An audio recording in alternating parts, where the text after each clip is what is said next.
Bienvenidos nuevamente a Referente Jurídico. Nuestro siguiente invitado es un jurista también español que ha ganado unos extraordinarios méritos propios en el mundo del desarrollo teórico del derecho penal, discípulo de uno de los más destacados profesores especializados en materia de criminología, el profesor Beristain. Está presente aquí con nosotros por primera vez en Lima, Perú. Me estoy refiriendo al profesor José Luis de la Cuesta, para cuya presentación voy a pedir al doctor Miguel Polaino Orts que se encargue de hacer la introducción correspondiente. Bueno, con mucho gusto, Luis. Yo conozco hace ya años al profesor de la Cuesta y sobre todo hace muchos años que admiro su labor científica. Él es uno de los grandes catedráticos españoles de las últimas décadas, gran discípulo de un gran maestro, lo acabas de mencionar, el profesor Antonio Beristain, jesuita y, bueno, persona entrañable y muy querida pues para todos los juristas, criminólogos, victimólogos de todo el mundo. Y el profesor de la Cuesta fue el sucesor, continuador de la obra importantísima del profesor Beristain. Es catedrático de Derecho Penal en la Universidad del País Vasco. Ha vinculado extraordinariamente la relación, ha intensificado la relación entre el derecho penal, la criminología, la victimología, mediante el concepto de humanismo, el principio de humanismo, de humanidad, y además también ha realizado una labor muy importante de internacionalización del derecho penal. Ha sido el primer español que presidió la Asociación Internacional de Derecho Penal durante 10 años, del año 2004 a 2014. Y bueno, es autor de una obra realmente relevante que ha trascendido las fronteras de España y que sin duda pues son publicadas y reconocidas y seguidas en todo el mundo.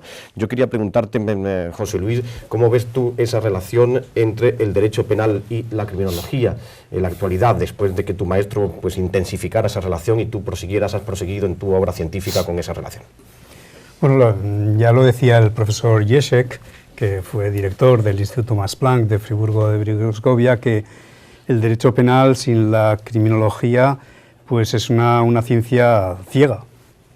La criminología aporta al derecho penal el conocimiento de la realidad.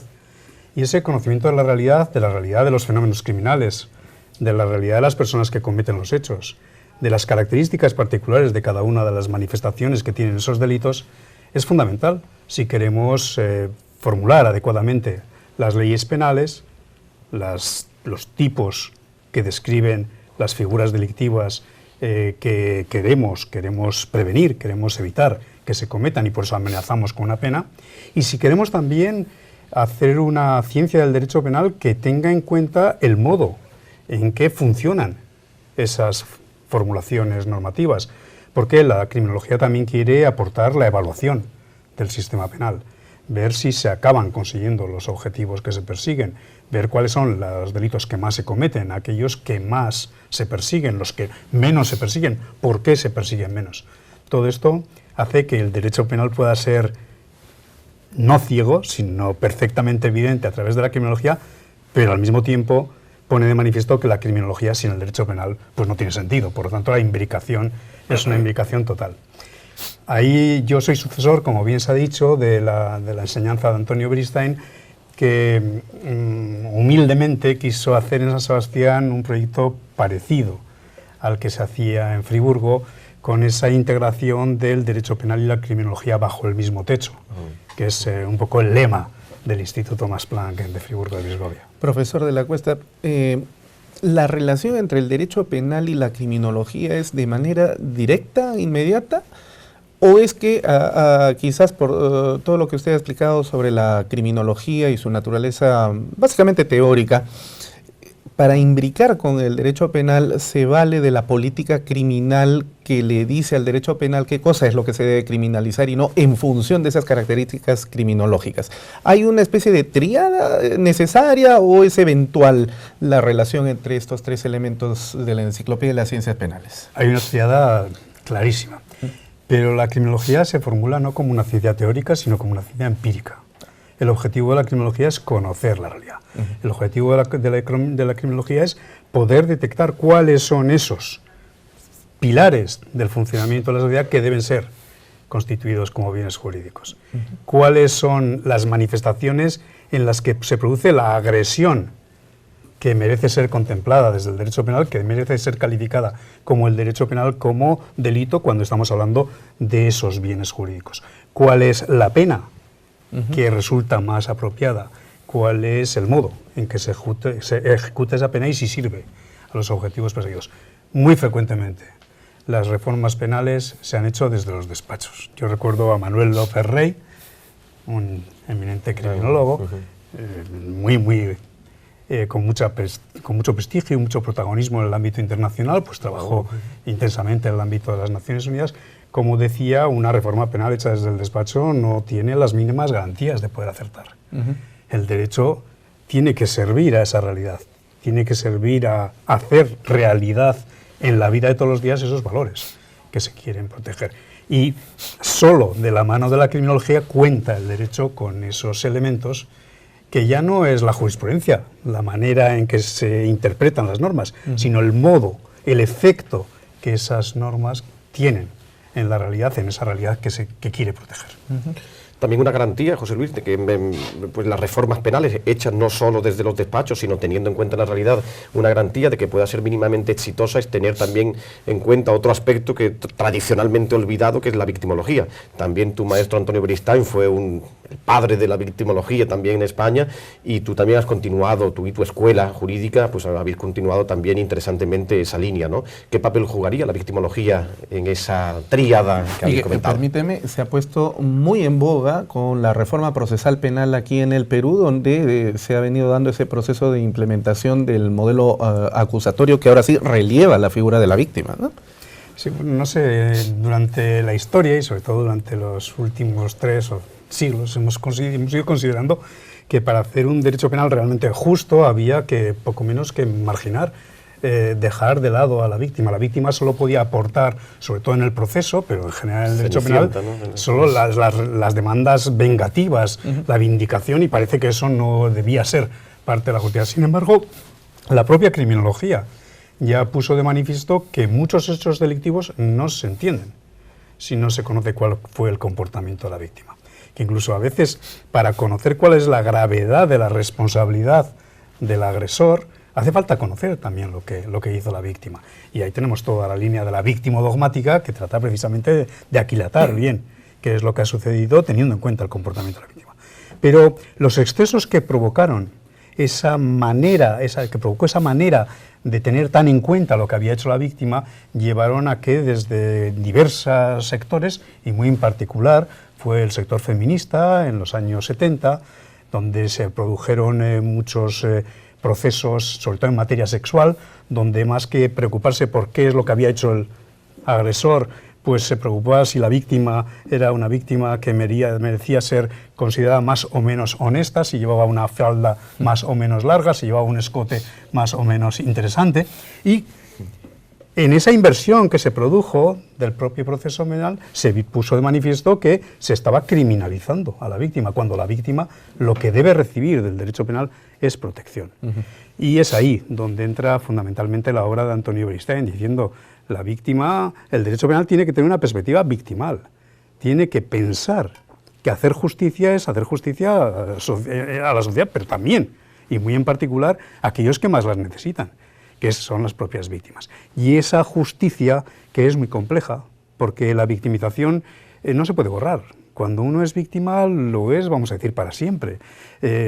Lo que tiene que aprender, si es posible, que no siempre es fácil, es a vivir con esa carga, con ese nuevo rótulo, esa mochila que de alguna manera se le ha puesto sobre las espaldas, que es la de la victimización. Acompañar, reparar, ayudar a rehacer la vida para vivirla hacia adelante sin que esa carga procedente de la victimización esté hipotecando las posibilidades de participación en la vida social, pues aparece entonces como una clave del comportamiento o de la ciencia criminológica en su vertiente victimológica, y de la que también el derecho penal tiene que aprender, porque tiene que posibilitarlo. En España se debate últimamente mucho en qué medida la víctima debe ser oída a la hora de tomar determinadas decisiones en el plano de la sanción. Para suspender la pena, ¿ha de oírse a la víctima o no? La víctima siempre va a decir que no. No es para saber si la víctima quiere o no, pero para el juez puede ser muy importante saber si la víctima se va a encontrar o no con el delincuente, porque la suspensión condicional de la pena suele poderse acompañar de la observancia de reglas, del establecimiento de deberes, y el juez puede establecer deberes o reglas para proteger también a la víctima en ese ámbito. Por lo tanto, no se trata de hacer que las víctimas estén presentes para que la venganza privada vuelva a estar presente en el proceso, sino hacer que se escuche a las víctimas, que se conozcan sus necesidades, que se trate de acompañarlas y dar las respuestas para que también la línea punitiva, la respuesta penal que se adopte por parte del juez en el marco de lo establecido por la ley, atienda a las necesidades de quienes han sufrido directamente pues el resultado dañino consistente, claro, en que consiste el delito. Bueno, derecho penal, política criminal, criminología, victimología. Hay dos patas de este banco, de esta mesa con muchas patas que tú has desarrollado siguiendo pues la vieja tradición, la gran tradición de tu maestro, que son, por un lado, el derecho penitenciario, tema en el que tú pues, te has especializado también, bueno, particularmente de tu tesis doctoral, y después también el derecho penal internacional, que has representado desde tu calidad de presidente de la IDP. Estas dos patas, ¿no?, tan importantes y también en parte tan diversas, ¿cómo las imbricamos en este esquema general del derecho penal? Bueno, el derecho penal penitenciario fue ciertamente mi primera aproximación al derecho penal. Yo, cuando empecé a trabajar en la tesis doctoral, empecé a pensar en la pena con el profesor Antonio Bristein, de la mano del profesor Antonio Bristein, y fui centrándome progresivamente en su ejecución, y no solo en su ejecución, sino incluso en el trabajo penitenciario, entendiendo que era un elemento clave el trabajo en la prisión para entender lo que es la propia organización de la prisión e incluso para transformar lo que puede ser la propia vida prisional. Y bueno, pues desde entonces he procurado seguir trabajando en esa línea, porque siempre digo, siguiendo al profesor Antonio Bristein, que la criminología y el derecho penal deben estar al servicio de la persona. Y si hay algún ámbito en el que precisamente la pena se presenta con toda su contundencia respecto a la persona, es precisamente la de privación de libertad. Y en cuanto a la Asociación Internacional de Derecho Penal, pues para mí fue un honor. ¿Qué es la asociación? ¿Qué es la IDP? ¿Cómo representa a los juristas? ¿Cómo pueden participar los juristas en ella? Sí. Un poco un resumen, ¿no? La Asociación Internacional de Derecho Penal es la asociación más antigua que existe en el área de las ciencias penales y bueno, pues es... En Europa. En el mundo. En todo el mundo. En el mundo. Primero se creó la Unión Internacional de Derecho Penal a finales del 1889, pero en torno a la Primera Guerra Mundial la Unión Internacional de Derecho Penal no pudo seguir adelante, y tras la Primera Guerra Mundial, en el año 1924, se reconstituyó y se le puso como nombre Asociación Internacional de Derecho Penal.